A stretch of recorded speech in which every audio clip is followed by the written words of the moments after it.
Hola, muy buenos días amigos. Estamos en el tiempo de entrevista de La Espada y la Pluma.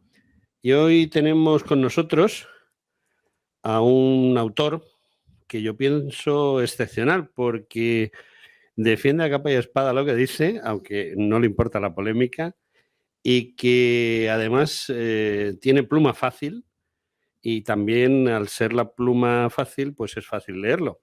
Y es Pedro Insua. ¿Lo he pronunciado buenos bien? días, sí, perfectamente. Sí, perfectamente. Sin la tilde en la U, que es como suelen, en general en Argentina, es un apellido que se ha trasladado a Argentina, y en Argentina tienden a allanar los apellidos, entonces le ponen el hiato, pero no, en Galicia es un apellido gallego, de origen gallego, insular, de latín, por supuesto, isla, y entonces pues Insua. Bueno, hemos traído a Pedro porque le voy a tutear. Sí, por Es muy supuesto. jovencito. Sí. Es muy jovencito. Bueno, tengo 50 años, pero bien. Bueno, para mí eres jovencito. Y te voy a tutear. Y creo que además les gusta también a mis oyentes, que son siempre los mismos. Van creciendo poco a poco, pero son siempre los mismos, ¿no? Y bueno, pues te hemos traído porque me entero de que vienes a Madrid, me entero de que existe la posibilidad de traerte y eres una de esas piezas que yo sigo hasta que caigan en la red. Y has caído en la red. Caído. Y bueno, pues podríamos estar horas y horas hablando contigo, pero como no tenemos horas, que solo tenemos 50 minutos, pues vamos a hablar de tu última obra, tu último trabajo, que bueno, cuando me lo has dicho ya te he dicho que no, que yo opino otra cosa, con lo cual esto está servido. La charla, que no la entrevista, está servida. Vamos a hablar de un libro, el más reciente de ti, que es Cuando España empezó a andar. Y mi primera pregunta es fácil, ¿por qué te metiste en este charco? Porque es un charco, vas a estar siempre discutiendo con todo el mundo. Bueno, el libro es un encargo, en realidad, con ocasión del 800 aniversario del nacimiento de Alfonso X, que se produce en 1221 el nacimiento, pues el 800 aniversario del 2021, y coincidiendo con la Catedral de Burgos también, que se inaugura, la Catedral Gótica, la Catedral actual de Burgos, en 1221. Entonces la editorial Ariel me encarga un libro en conmemoración con este tema. Pero yo dirijo un poco el tema hacia el origen de España, porque después, empezando a meterme en harina, veo que España como nación, es decir, la nación española, no tanto España como idea, que eso es anterior. La idea de España, yo como mucho alto medieval, tampoco antes. O sea, la Hispania goda es una continuidad de la Hispania romana, no es la España actual. Nosotros tenemos que partir del canon, del criterio de lo que es España en la actualidad. Y para historiar eso que es España en la actualidad tienes que remontarte con sus atributos característicos, como es el idioma común, como una jerarquía urbana determinada, como es un ordenamiento jurídico determinado, como es una relación entre las propias urbes determinada, como es la propia frontera y la propia aduana de esa frontera, que la instituye Alfonso X, las aduanas, las inventa Alfonso X. Es decir, el propio gótico es el primer estilo arquitectónico que se extiende por todo lo que hoy es España. Entonces hay que partir de la actualidad, de la España actual. Esto es el criterio, yo creo que suele ser la trampa primera, el proton pseudos de muchos criterios que dicen, no, España nace en España goda, pero no, es que eso no es España, es una continuidad de la Hispania romana. ¿Qué hablaban los godos? Pues una continuidad del latín. Nosotros hablamos latín. Nosotros hablamos en comunidad, hablamos latín, no, hablamos el español. Entonces, español se remonta al castellano. O sea, si viene aquí Chindas Vinto, no nos podemos entender con él. Pero viene Alfonso X y sí. Entonces hay una continuidad de comunidad lingüística que es uno de los rasgos característicos como resultado de la comunidad nacional. Y con el lenguaje vas al lecho, que es donde se reproduce la nación. La nación sobre todo es el connubium, es el reproducirse. Entonces, la idea que yo tengo es que España se genera desde la plataforma asturiana. Asturias es el origen de España, efectivamente, la plataforma política que es Asturias. Los reyes de Asturias son capaces de concitar a esos pueblos que estaban ahí, que habían sido definidos por los romanos, por la plataforma romana previa y su continuidad visigoda, como galaicos, vascones, cántabros, astures, pero cuando se forma una nueva plataforma política que ideológicamente creen ser continuos con los godos, pero no lo son realmente. El neogoticismo es una ideología, pero no es una realidad. no hay una continuidad del Palacio Godo, ni siquiera una continuidad de la dinastía dinástica. No se llaman Pelayo II, o sea, Chinasvinto II, Rodrigo III, no, se llaman de otra manera ya los propios reyes. Entonces, esa plataforma nueva política, que es el Reino de Asturias, empieza a congregar a esas poblaciones que están en el entorno, esas gentilidades que empiezan a convertirse a partir de ese momento, no son anteriores, en asturianos, gallegos, vascos, porque es esa plataforma nueva, las que los va definiendo, los lleva a la frontera, va ocupando esa frontera frente al Islam. Por lo tanto, tiene que haber una frontera contra el Islam. Si no, España no existe. Y con los godos no había una frontera contra el Islam. Entonces, en esa frontera los va mezclando. Y hasta que, claro, pero los catalanes son españoles, hasta que no llegan los catalanes, hasta que no llegan los andaluces. Entonces, es al final de la Reconquista cuando empieza España. Este es el criterio. Empieza España, la España nacional, empieza cuando todas esas gentilidades se concitan a instancias, se congregan a instancias de la monarquía, los llevan a la frontera con el Islam y ahí se mezclan familias vascas, catalanas, allá se empiezan a mezclar. Se empiezan a mezclar en esas fronteras, en unos lugares de fronteras, en esas Extremaduras, en esos lugares fronterizos, y que tienen que ser repartidos. La propiedad es una nueva propiedad. La propiedad goda se desaparece con la conquista islámica. Desaparece, no hay una continuidad de la propiedad, por ejemplo. Sin embargo, la propiedad que se funda durante la Baja Edad Media hasta la actualidad es la misma propiedad, que se ha transformado, ha habido variaciones sobre ella, particularmente en el siglo XIX, con las desamortizaciones, etcétera, etcétera, y con el patrimonio nacional, es decir, la idea de patrimonial cambia por la idea de nación, etcétera, por la nación en sentido político, pero las propiedades son las mismas. Algunas familias continúan. Los grandes de España siguen ahí con sus propiedades adquiridas. Entonces, ahí los reyes van repartiendo servicios, van repartiendo privilegios, libertades, etcétera, los fueros, y ahí se hace España, en esos repartimientos. Digamos, conquistados a los musulmanes. A los musulmanes se les expulsa sistemáticamente, no hay mezcla. Esa idea de la mezcla de culturas es falsa completamente. No hay mezcla en absoluto. O sea, se les expulsa, cuando conquistan Córdoba en 1236, conquista Córdoba, los expulsan absolutamente a Granada y al norte de África. Y no hay mezcla ninguna. Solo quedan en las zonas rurales, quedan algunos moriscos y tal y cual, pero en zonas rurales, en las urbes, se les expulsa sistemáticamente y se reapropian los cristianos absolutamente de todo. Se hacen exorcismos en las iglesias, en las mezquitas, se convierten en iglesias y demás. Exorcismo, no hay mezcla de nada absolutamente. Es una lucha a muerte, desde el punto de vista religioso.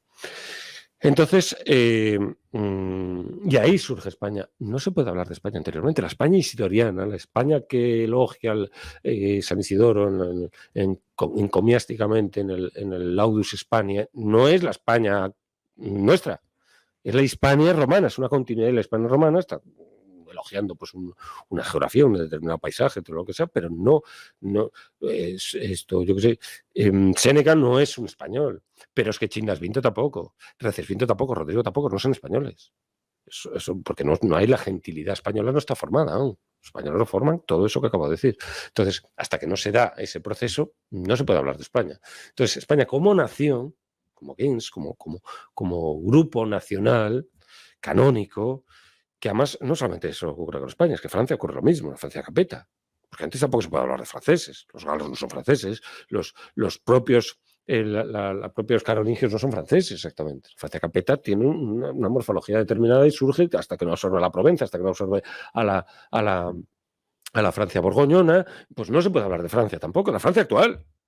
Entonces, la Francia sin Borgoña no es Francia.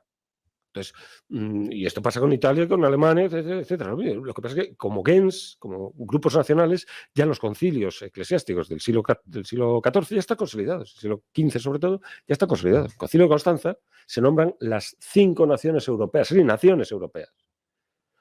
Los españoles, se les nombra así, los griegos, los italianos, los alemanes y los británicos, los franceses. Entonces, y esas son las naciones que hay. Me has dicho muchas cosas, ¿no? Sí. Muchísimas. Como ves, te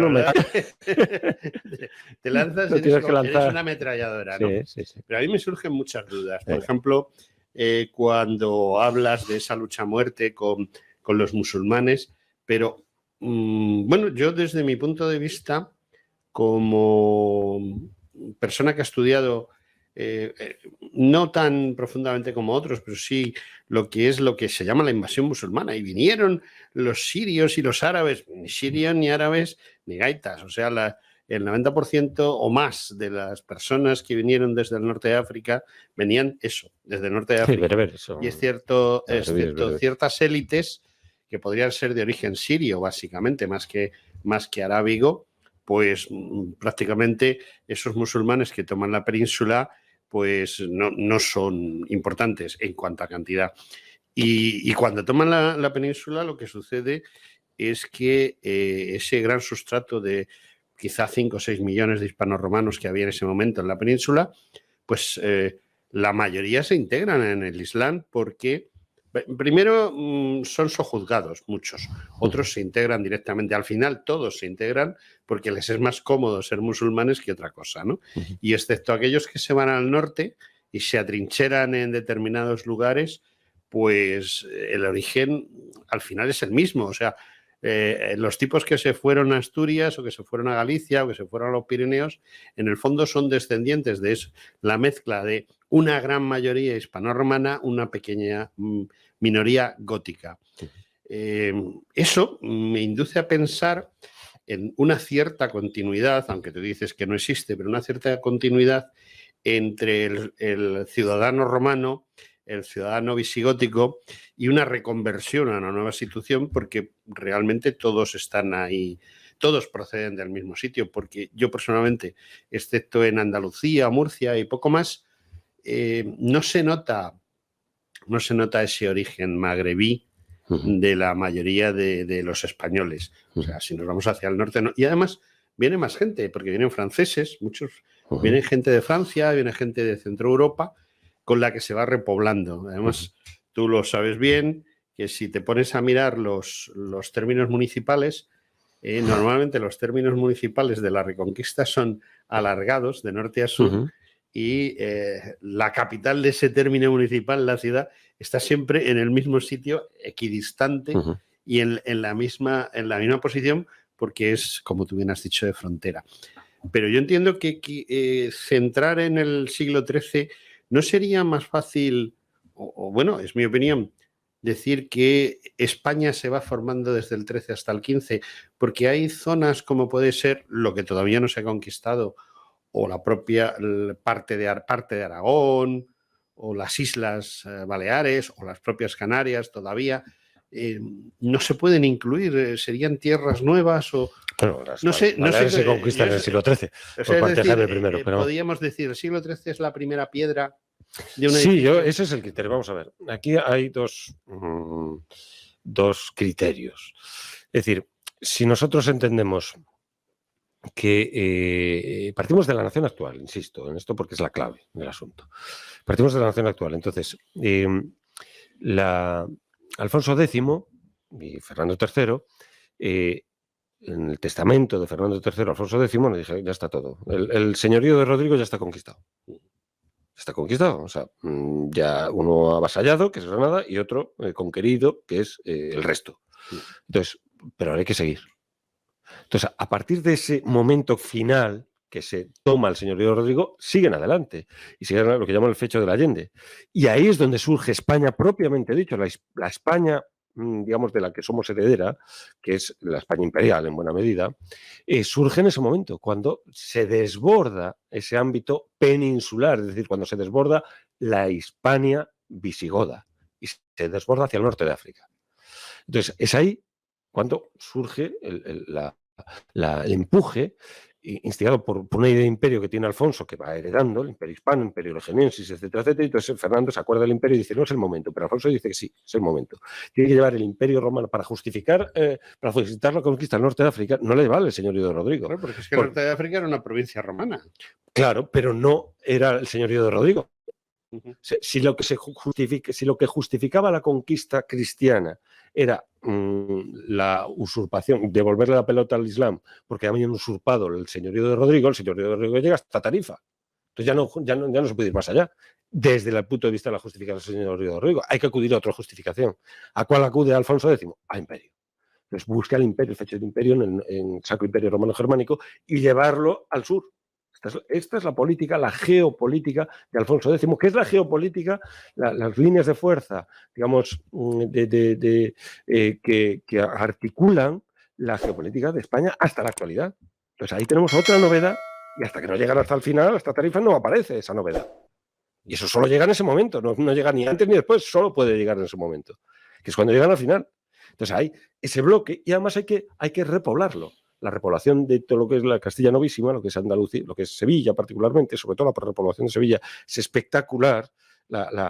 Digamos, la obra de ingeniería social de la repoblación de Sevilla en 1248, porque ahí es donde vienen los aragoneses, de una manera ya sistemática, y se mezclan con la y Murcia. Andalucía y Murcia son esos dos elementos, su conquista y repoblación, entre 1248 y 1266, que se conquista Murcia, y además la salida Murcia-Alicante, porque Alicante es puerto castellano en principio, es la salida del Mediterráneo de Castilla, que no tenía salida. Entonces se conectan los puertos. Es que su salida natural es Alicante. Claro, entonces los puertos cántabros, los puertos atlánticos, los puertos mediterráneos de Castilla se conectan y surge el almirantazgo en Sevilla, se fija la capital como capital imperial, y esto lo recuerda Alfonso X en el Setenario, en el libro que idea todo su proyecto político Alfonso X, que le delega a su propio padre, Fernando III, y entonces ahí plantea esto, Sevilla como capital imperial. Entonces, de un imperio que comporta el norte de África, al donde hay que ir. Y hay una primera expedición, 1260, la expedición de Salé. Entonces, y hay una expedición previa desde Alicante a un puerto. Lo que pasa es que no saben cuál es el objetivo de ese puerto, y entonces se ignora un poco esa expedición. ¿La zona de Orán, a lo mejor? La zona de Orán, algunos lo sitúan ahí, pero no está muy claro cuál es el objetivo de esa primera expedición, donde aparece por primera vez la expresión Fecho del Allende, que es el plus ultra. Es el ir más allá de las columnas de Hércules. Entonces, y restaurar el Imperio Romano. Y claro, propagandísticamente le interesa traer el Sacro Imperio Romano Germánico. Él es un Stauffen y al tener salida al Mediterráneo por el puerto de Alicante, los pisanos saben que Alfonso es un Stauffen por su madre Beatriz de Suabia y entonces ven la posibilidad de presentarle el imperio a él y entonces se convierte en 20 años está intentando ser el elegido, digamos, dentro del Sacro Imperio Romano Germánico. Lucha por esa idea, pero con esta idea de llevar la idea de imperio al norte de África, la cruzada africanista frente, y se toma con el papado, que en líneas generales quiere sacar adelante la idea oriental, la idea de las cruzadas orientales, de las cruzadas en las que están embarcados los reyes franceses particularmente, los navarros también en parte, y el Aragón, incluso Jaime I, que se embarca en eso, pero los castellanos nunca. Entonces, Castilla se convierte en ese momento en hegemónica. El viaje de Alfonso a Bocaire, al sur de Francia, para entrevistarse con el Papa, es un viaje que va por todo Aragón y es un viaje triunfal. Lo reciben con fiestas en Valencia, en Barcelona, pero fiestas que duran días y días. Y Jaime se pliega totalmente al proyecto, lo tutela, a su vez, como rey más experimentado y demás, Jaime I, pero se pliega al proyecto castellano, se pliega al proyecto imperial castellano. Y entonces con capitalidad en Sevilla. Y entonces es eso, ese bloque, ahí se empieza a poblar, con esa población se empieza a mezclar y ahí surge España. Antes no se puede hablar de España porque no están mezclados nacionalmente. Es decir, son naciones periféricas que están, claro, en los extremos se van conservando las lenguas. La lengua es un indicio importante de todo esto. Se conservan las lenguas, o sea, en principio la plataforma política es el Reino de Asturias. ¿Cuáles son las lenguas que se conservan teniendo como centro político que concita, que es capaz de comprometer a todas esas gentilidades del entorno? Pues está en el centro, ocupa Oviedo, está en el centro de la cornisa cantábrica. Y entonces, ¿cuáles son las lenguas que se conservan? El gallego, que está en un extremo, y el vasco, que está en otro extremo. Y después, según van bajando, son las lenguas que se conservan, son el catalán y el portugués. Porque son las lenguas, y en el centro se produce la coiné y se extiende esa coiné a los otros lados. Sobre todo a Aragón, que según Nebrija llega, incluso en tiempos de Alfonso X, el castellano llega hasta Aragón, tiempos de Alfonso X, hasta Aragón y hasta Italia. Existía previamente un idioma, digámoslo así, entre comillas lo de idioma, propio aragonés, pero el castellano acaba siendo su idioma propio, digamos. Propio, porque se convierte en un idioma común por carácter de coiné. Por estar en el centro. Lo que me llama más la atención es la aceptación por parte de los aragoneses de esa primacía de Castilla. Pero, sin embargo, se crea una frontera precisamente a nivel de Murcia-Alicante entre el reino aragonés y el castellano. Sí, pero es que la frontera, o sea, el que sean dos estados distintos no niega al imperio. Esto yo dedico un capítulo entero a la idea de imperio. No, es que esa es la duda. Y el imperio exige, como idea, la pluralidad de reinos. Es que no es incompatible con la pluralidad. Es indudable que hay una pluralidad de reinos, eso no se puede dudar. O sea, la jurisdicción de Alfonso no llega hasta Aragón. O sea, todas las decisiones, uno ve la diplomatura y el itinerario de Alfonso X como rey, la diplomatura que genera la chancillería de Alfonso, y en ningún momento pues, pone impuestos a Gerona, pone impuestos a Lérida, no. Ni pone a monasterios de la Ampurdá, no. A Jaime sí. Entonces, cada uno tiene su jurisdicción.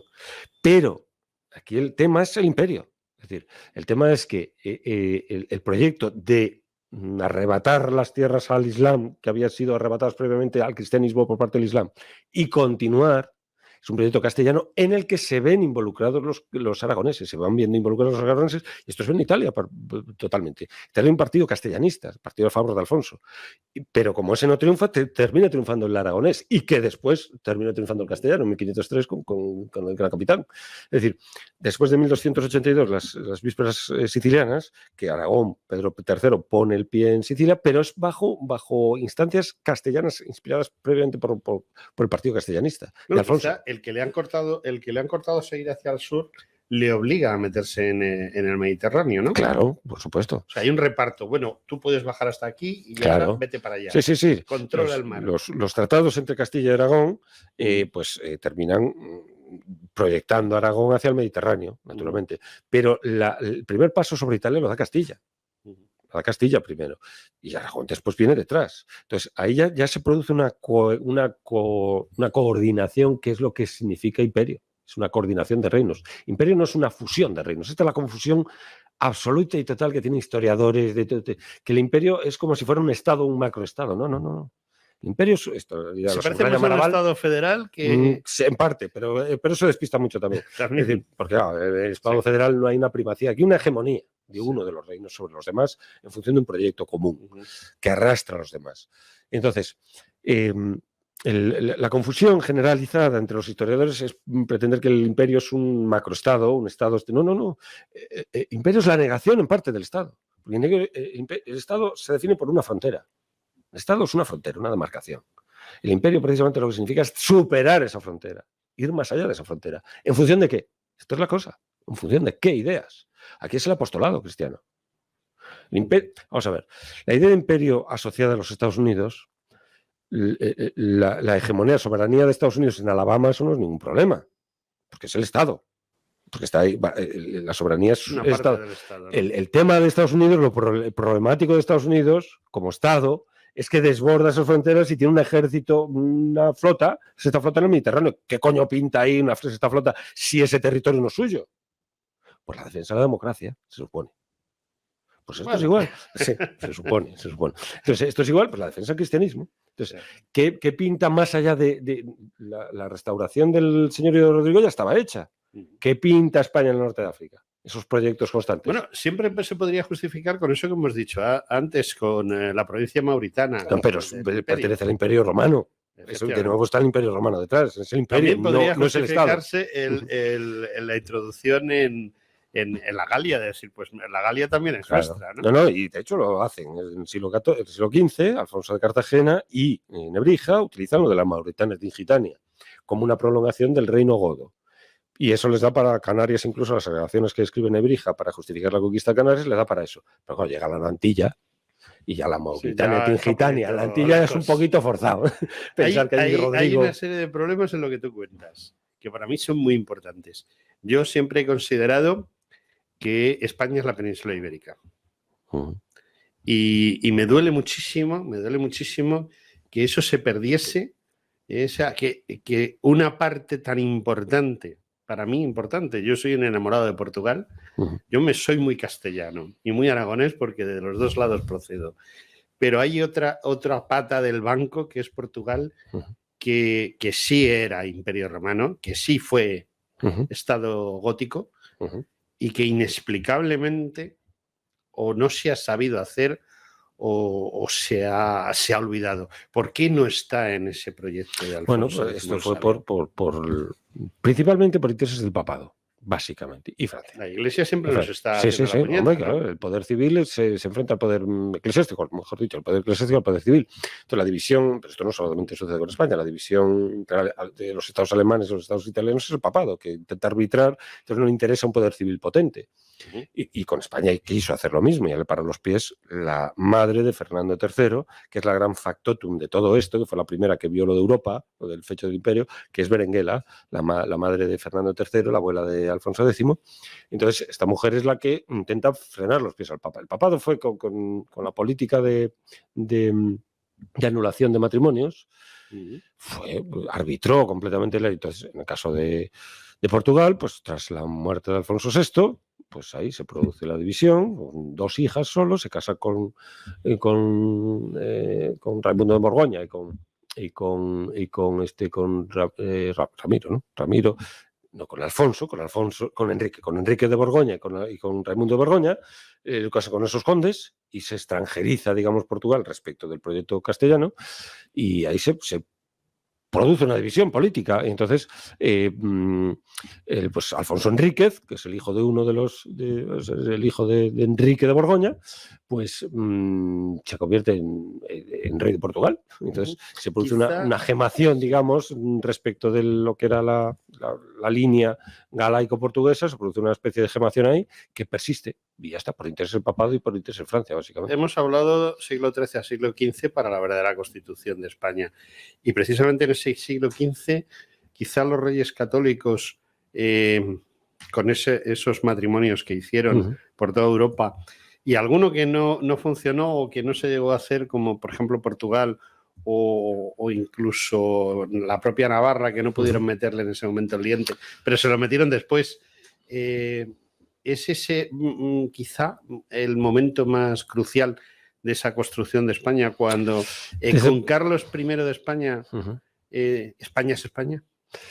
Es que hay que distinguir entre el tema nacional y el tema estatal. O sea, sí, estoy de acuerdo contigo, claro, entonces, pero trato de juntar una cosa. Es decir, Portugal, por ejemplo, desde el punto de vista nacional, Camões los considera españoles, a los portugueses. Camões, desde Camões, en los Lusíadas, nosotros los españoles. Porque desde el punto de vista la gentilidad, somos españoles, portugueses y españoles somos lo mismo.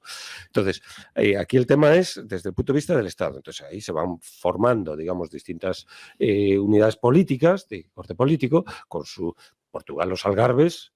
Los algarbes, en principio, pertenecen a Alfonso X, los conquista con el reino musulmán de Niebla.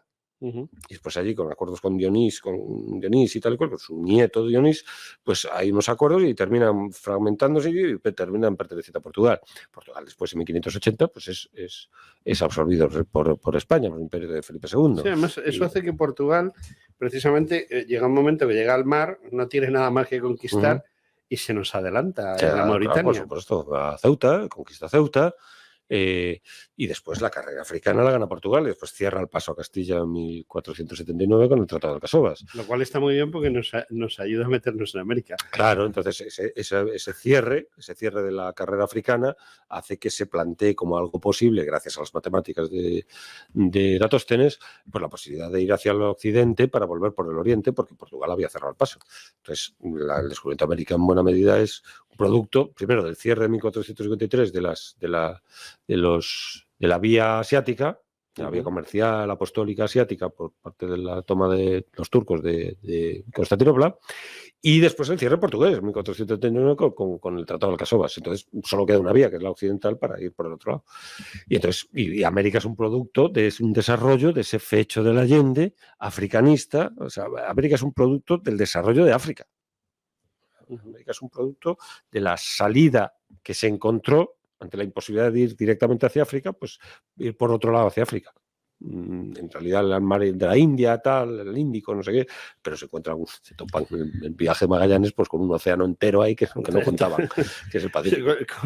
Con una quinta parte del globo. Quinta parte del globo. Entonces, sí, pues, en la que ya estaban los portugueses, porque estaban en el borde contrario. Claro, pero el Pacífico es un descubrimiento español absolutamente.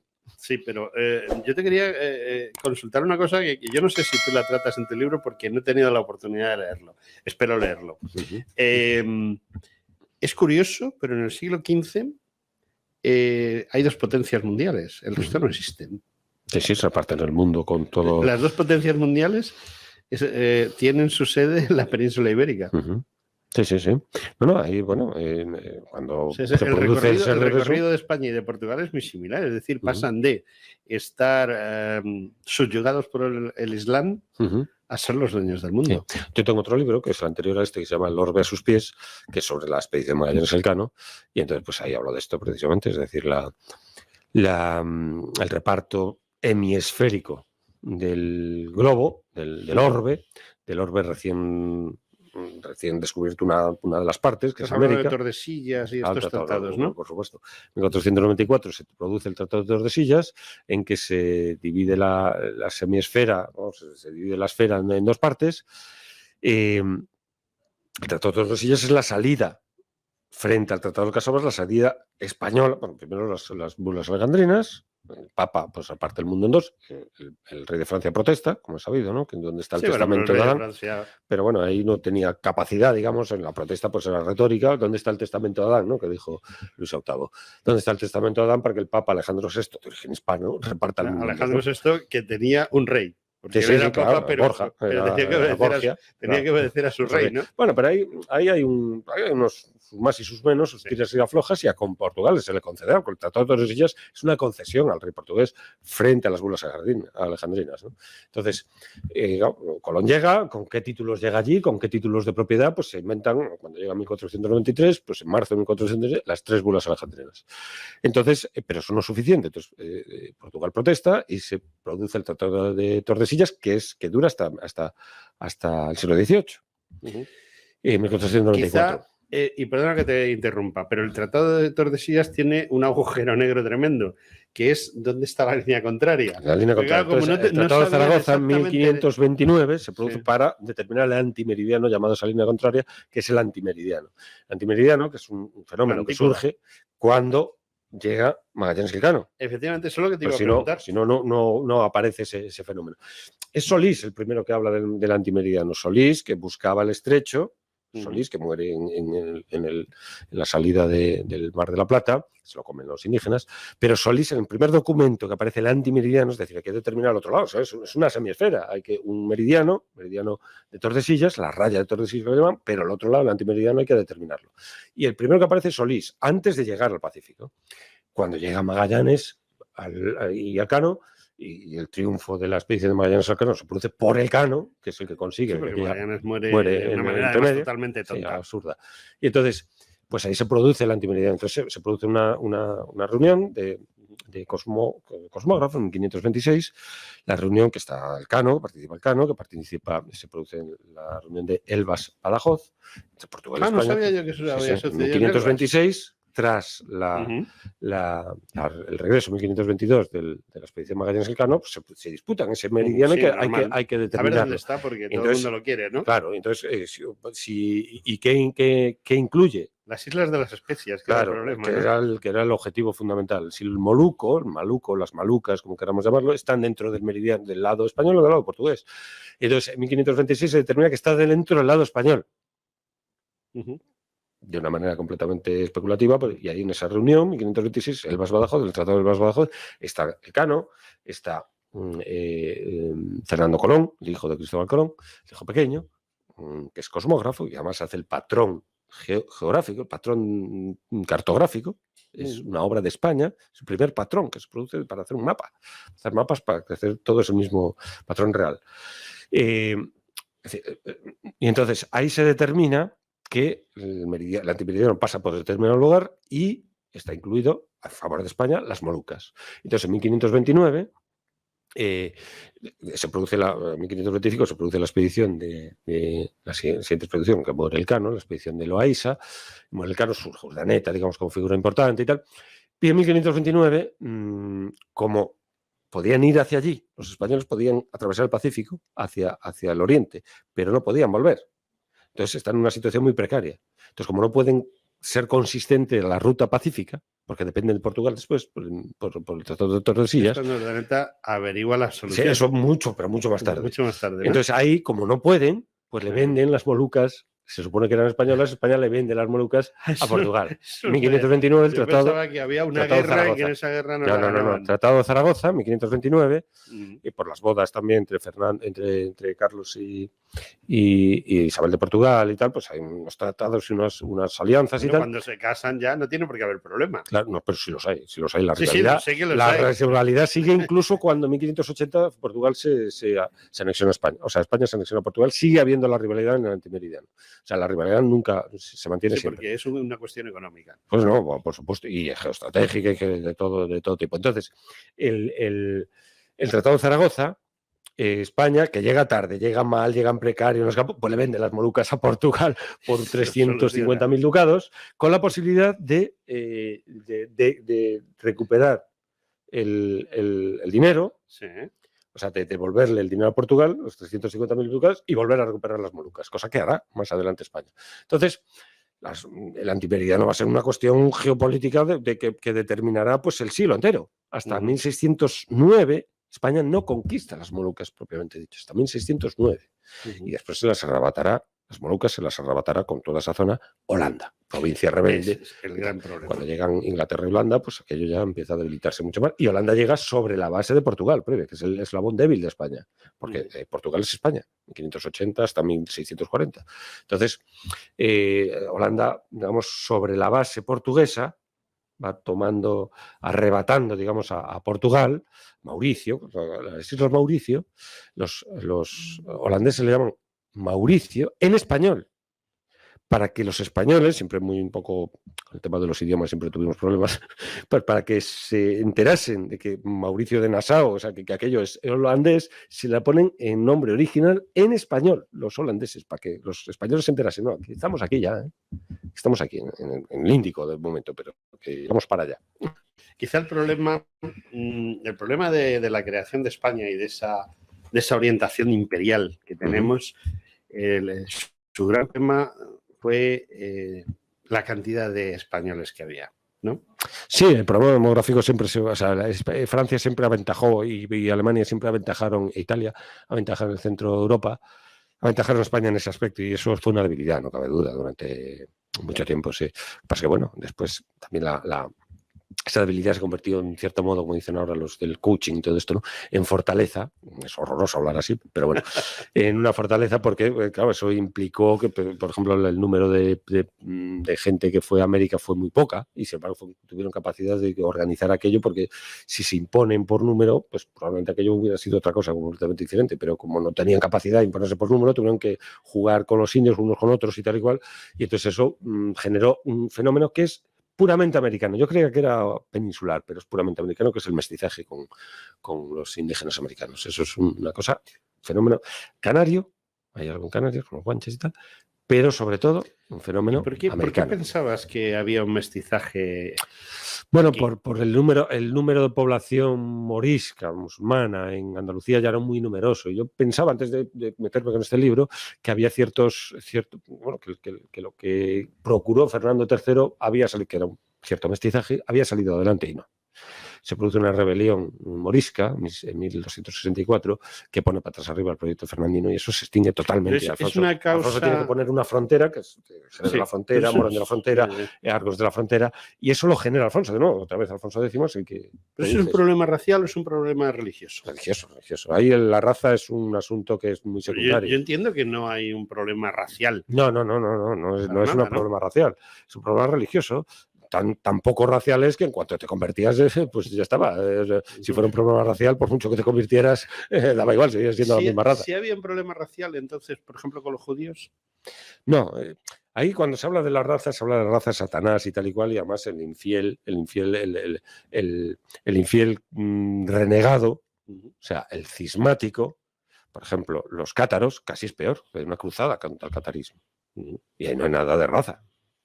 Entonces, es decir, que aquí estamos hablando de confrontación del núcleo religioso, de teologías, es lo que se enfrenta, no razas. Hay una teología, los musulmanes cuando entran aquí, la moneda Lo que pone la moneda es que Dios es único, subrayan el carácter único y la unicidad de Dios. ¿Por qué? Porque se están enfrentando a unos que dicen que Dios es trino. Entonces subrayan el carácter único de Dios. Entonces es un enfrentamiento teológico, no racial. Entonces, la raza y el concepto de raza y todo esto es un producto del siglo XIX. Esto que se dice, en pleno siglo XX, siglo XIX se produce un fenómeno derivado del entusiasmo con las ciencias, de la biología en este caso particularmente. El concepto de raza lo inventa Buffon, en el siglo XVIII. La raza, el concepto de raza, ligado a la biología. O sea, que ya para empezar. Y se empieza y con el propio... con los historiadores naturales del siglo XVIII, pues empieza aquello a cobrar forma. Entonces, que son subespecies, las razas son subespecies y tal. Y entonces, pues hay varias tesis acerca de pues, si el hombre surgió con un núcleo originario que se fue difundiendo o si hubo varios focos. Entonces, poligenesia y monogénesis y poligénesis.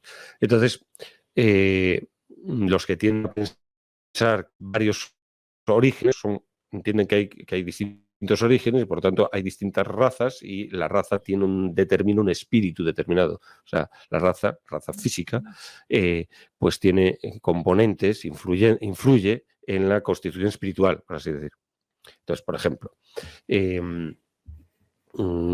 Blumenbach y los teóricos de lo que es el racismo, que están en el origen del racialismo contemporáneo, y es un fenómeno contemporáneo. El racismo es un fenómeno contemporáneo. Por eso estos dicen, en pleno siglo XX, en pleno siglo XIX, es cuando surge el racismo más destructivo que arrasó Europa entera. Eso es un fenómeno contemporáneo, no medieval ni moderno, ni mucho menos antiguo. Es contemporáneo.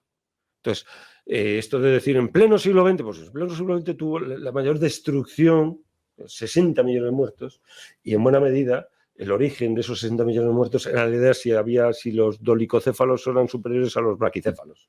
Entonces, o sea, una cosa tan ridícula como es medir cráneos y tal, que aquí en España ha pasado por la vía nacionalista, del nacionalismo regionalista. El Partido Nacionalista de los Negocios Vascos. Exacto, y catalanes. El doctor Robert, midiendo cráneos, era catalán y toda la lliga regionalista estaba basada en esto. Entonces, bueno. Pero tiene sentido eso, pero vamos a ver, yo siempre he mantenido que un señor que ha nacido en Gerona y uno que ha nacido en Huelva, pues son de la misma raza. Sí, suponiendo que hubiese racismo, claro, son de la misma raza. Aquí lo falso está en que está completamente. Hay un libro de Stephen Jay Gould que se llama La falsa medida del hombre, que pone patas arriba, sobre todo una crítica absolutamente demoledora a lo que es la frenología y todas las fuentes de la antropología francesa, Gobineau y tal, todo lo que están detrás de lo que fue pues, el proyecto nazi, al fin y al cabo, que es la máxima, la apoteosis de todo esto, ¿no? Que termina en 1945 y bien terminado que está. Aunque tiene sus tentáculos por ahí, no completamente aniquilados, ¿no? Como es a través del regionalismo. En España tenemos ese fenómeno. Y en España el regionalismo, y quizá, aunque nos estamos saliendo mucho del tema, pero quizá el propio pueblo perseguido le viene muy bien lo de ser el pueblo perseguido, claro, y mueven el tema para que no se olvide. Vamos a ver, el ser una víctima de un despotismo, pues eso es... Pero es que estos son víctimas de un despotismo desde hace 7.000-8.000 años. O sea, hace 7.000-8.000 años que les persiguieron los sumerios, que les persiguieron los romanos, que les persiguió la reina católica y que les ha perseguido Hitler. Y curiosamente ya no existe el imperio sumerio, tampoco existe el imperio romano. Lo que pasa es que los judíos es una cosa... Vamos a ver, el tema judío... Es un tema muy... El tema judío... El judaísmo es una confesionalidad. Pretender que es una raza, pretender que es una raza, estos son las leyes de Nuremberg, las leyes nazis que pretendieron hacer aquí una raza, pero el judaísmo es una confesionalidad, aunque algunos judíos crean que es una raza, porque algunos judíos a lo mejor lo pueden pensar, pero a mí me lo que piensan los judíos. Es decir, como judíos, como tales judíos, parten de la falsedad, yo soy ateo. Con lo cual, imagínate pues, lo que pienso de los que el cristiano se cree que tiene relación con Dios, eso es imposible. Yo parto de la idea que eso es imposible. Un cristiano no puede tener relación con Dios porque Dios no es. Entonces no vas a tener relación con él. Entonces, pero el judío le pasa 3/4 de lo mismo y el musulmán exactamente igual. Es el mismo tronco. Sí, pero tronco falso. Es un proto-pseudo. Las tres religiones son la misma al final. Bueno, sí, esa es la idea. O sea, si nos vamos esa es la idea ilustrada de Lessing, ¿no? Pero que yo no lo creo. O sea, ¿no surge todo del mismo sitio? Sí surge antropológicamente, pero la doctrina va cambiando y se van enfrentando unas a otras. Y lo importante es la doctrina, porque una teología es una doctrina, básicamente. Sí. Después, hombre, ceremoniales y tal y cual que tienen más o menos. Pero mira, el cristianismo ortodoxo y el cristianismo católico se distinguen por si hay el panácimo. Pues claro, quiero decir. Sí, por meros detalles. Claro, o sea, si hay levadura o no en el pan. O sea, de ahí derivan pues un montón de cosas y tal, ¿no? Pero esta es la luego se va evolucionando a complicarlo todo. A complicarlo todo, pero porque la doctrina, pues, papel lo soporta todo, que se dice, ¿no? Entonces tú dices uno y trino y dices uno y trino y te quedas tan ancho. Pero eso tienes que probarlo, es improbable. O sea, improbable y sin demostrar es imposible. Entonces, bueno, el enfrentamiento hasta el siglo XIX religioso, un enfrentamiento doctrinal, teológico. No hay raza, el concepto de raza no. Ahí está el cristianismo negro de Etiopía, por ejemplo. Y el judaísmo de Etiopía. Y el judaísmo de Etiopía, que eso, lo de la raza no importó absolutamente nada. De hecho, en el siglo XIX, el único país no colonizado es Etiopía porque eran cristianos. Etiopía es un país que no es colonizado África. Y Liberia es liberada por los americanos. Pero Monroe y tal. Pero Etiopía es el único país que no es colonizado porque eran cristianos. Entonces, ahí la raza no importa nada. Y ya en el siglo XIX estamos hablando. Entonces, o sea, Etiopía hasta que a los italianos se les va la pinta. Sí, Eritrea, sí, bueno, el fascismo italiano. Bueno, oye, nos hemos salido muy lejos del tema, pero nos sirve para volver esto último que estábamos hablando. Todas esas teorías del 18 y del 19, que desde mi punto de vista vienen quizá del mismo lugar, ahora me vas a decir que no, pero vienen del mismo lugar que viene el problema de la masonería, que para mí es un problema muy serio y quizá es la piqueta que tira abajo el imperio.